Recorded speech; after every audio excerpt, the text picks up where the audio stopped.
After 20 years of marriage, Emma and I had always been certain that our love was unshakable. But then, one unexpected event made me question that belief. I couldn't help but wonder if it was just a coincidence. It made me realize things I hadn't noticed before. Over the years, I made a habit of celebrating our anniversary in meaningful, yet simple ways. Little adventures here and there, always accompanied by a bouquet of her favorite flowers. I wasn't rich, but I never hesitated to spend what I could to make Emma smile. Still, she often scolded me for spending too much, reminding me that material gifts didn't define how much she loved me.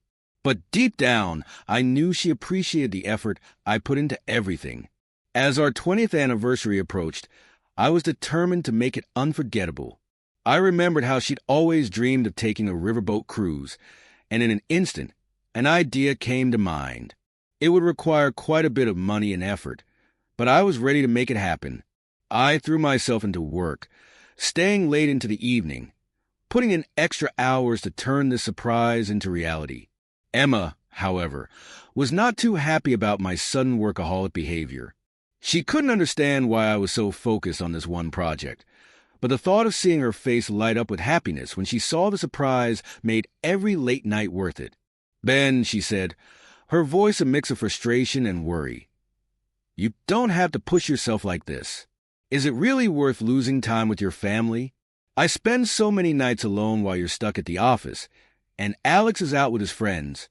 Our son Alex, now in college and training to be a lifeguard, was a good kid. Still, we hadn't developed a strong father-son bond.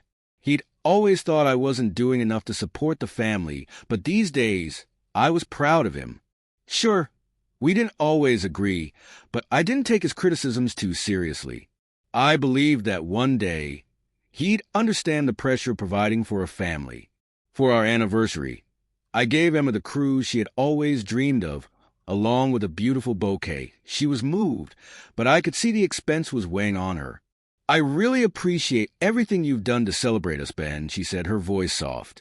"You're doing all this to make me happy, and that means everything to me.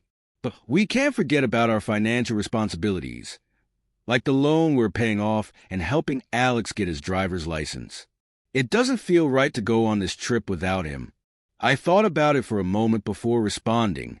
"But Alex is away at school, and he can't come. Maybe we should give the trip to the Williams family. They were at our wedding, and we've been friends since college." It wasn't the perfect solution, but I knew she was right. There were more important things. And even though the cruise was a dream I wanted to share with her, I couldn't lose sight of the bigger picture. Our families had always mirrored each other in many ways. Emma and I had gotten married right after graduation, starting our life together in a modest dorm room. Brian and I had coincidentally started working at the same company and even shared the same floor.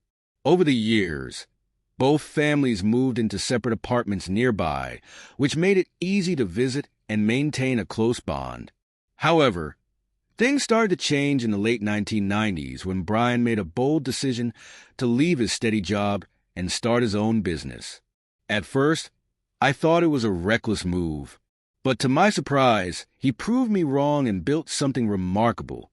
Years later, when he suggested we take a river cruise to escape the routine of corporate life, it sounded like a great idea to be why late May.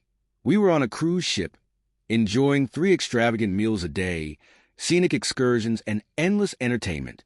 The days seemed to blend together, filled with laughter thanks to Brian's constant flow of alcohol and the charm of Aeon, a talented performer who kept the passengers entertained. Emma, especially, seemed completely captivated by Aeon. She couldn't stop talking about his charisma and stage presence, and I had to admit his talent was undeniable. But things took a strange turn 2 days before the cruise ended. That evening, after a little too much wine, Emma ended up completely drunk, a side of her I had never seen before. Her slurred speech and antics felt so out of character that I was embarrassed and at a loss for words. Brian, visibly frustrated, hissed, "Ben, this is unacceptable. Handle it." But before I could do anything, the evening spiraled further out of control. At one point, Emma disappeared. Panic set in. The thought of her stumbling off the deck or causing a scene sent me searching frantically. When I finally found her, the scene was both shocking and surreal. Aeon was in a nearby stateroom, not with Emma in an intimate moment, but standing awkwardly beside her. She was slumped, disheveled, and clearly sick from drinking too much. I made her drink mineral water. Aeon explained, his usual charm replaced by a somber expression. But it didn't help. I had to bring her here to recover before things got worse. He left soon after, returning to his duties, leaving me alone with my wife and an overwhelming sense of humiliation. "What were you thinking?" I demanded, my frustration spilling over. "You've embarrassed me in front of everyone, including Brian." Her response, however, cut deeper than I could have imagined. "I've been ashamed of you my entire life," she shot back, her words slurred but hitting with precision. "You've never been able to provide, to satisfy me, to be the man I needed. And anyway, Alex is Brian's son." Her words hit me like a thunderclap. Suddenly, memories that I had brushed aside over the years came rushing back with painful clarity. The empty champagne bottles, the 2 glasses, the unfamiliar flowers on the table, the faint but distinct scent of cologne that wasn't mine. It all clicked. Her explanations had always seemed convincing, but now they felt like rehearsed excuses. Even Brian had let something slip once, though I hadn't thought much of it at the time. "I stopped by yesterday, but you weren't home," he had said casually. Emma was in a great mood. She got me drunk, fed me, and put me to bed. Standing there, I felt my world unravel. Every suspicion, every strange occurrence, suddenly made perfect sense. The resemblance between Alex and Brian, once a passing thought, now seemed undeniable. When Emma returned home after the cruise, she claimed she couldn't remember the events of that evening. I confronted her, my voice heavy with years of unspoken doubts. Her confession was blunt and unapologetic. "Brian never planned to leave Victoria," she said matter-of-factly. "He wasn't thrilled about Alex being his, but he helped when he could. A month and a half later, I left the apartment and moved in with my mother. Life has a way of delivering its own brand of justice." Emma's world collapsed when Alex got involved in drugs and ended up serving a long prison sentence. She couldn't handle the heartbreak, and it wasn't long before it consumed her completely. At her funeral, only Brian and I stood by her grave.